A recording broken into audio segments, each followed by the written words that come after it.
Maranata, Senhor te viniendo, 4 de março. Saúde físico e pensamento noble. Stimanan, me te roga bolso como peregrino nan, estrangeiro nan, pa abstener bolso de paixão carnal, qual não te brinca contra a alma. 1 Pedro 2, versículo 1. O PN te considera versículo aqui como advertência contra de libertinagem só, pero tem unificação mais amplia. E te proíbe cada indulgência de apetite ou paixão que te danhoso.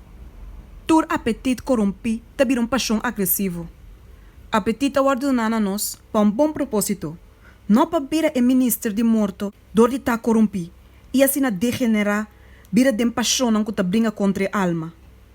Pedro sua advertência é a advertência de mais direto e forte contra o uso de tur medio não estimulante e narcótico.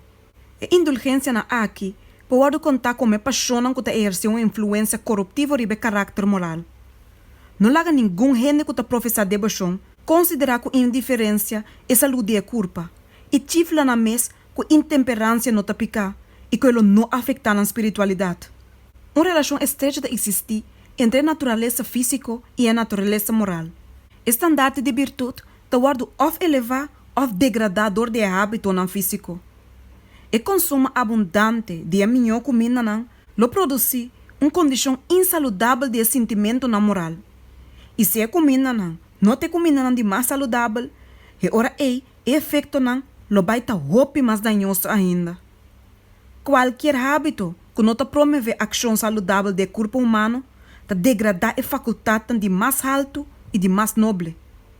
Indulgência de apetite te fortalece a tendência não bestial, donando a sáquina e domínio sobre poder na mental e espiritual. A força de tentação para complacer o apetite por guardo medir solamente dor de angústia inexpressável de nosso Redentor de um ayunamento largo do deserto.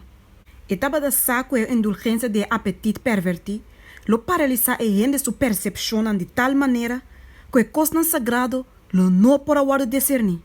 Etapa da sa, que se poder de complacer apetite, taba assim na forte liberação humana, que para por quebra sua gara, e, como ajuda de Deus, na favor de gente, me será aguanta e suporta año de quase 6 semanas. Ai que trabalho ta poner delante de cristiano. Pero aunque, com grande é luta por ta, toch é por vencer.